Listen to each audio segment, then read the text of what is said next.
台西警察分局伫咧溪顶社区的一间铁皮厝，掠到失联的渔工10个，当中佫有2个是通缉犯，专案移送移民署甲地检署来侦办。 台西分局进前接到民众的反映，讲台西乡溪顶社区一间铁厝内人员出入真复杂，昨日到现场清查，当场掠到失联的渔工10个人，以及停留外籍人士1个人，其中有2个是通缉犯。其中2名失联渔工涉及诈欺及洗钱防治法通缉案，全案解送移民署及移送地检署侦办。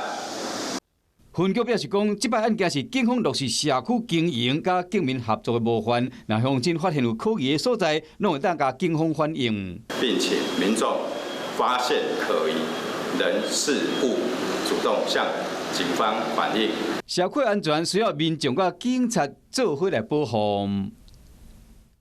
云林县政府甲嘉义市、嘉义县甲台南市共同来举办夏至艺术节的活动，今年已经是第8年了。为6月24到9月初3，为期2个月期间，将有音乐、舞蹈、戏剧、音乐剧等等超过700场的艺文的表演，24市的县市来演出，欢迎全国的民众前往观赏。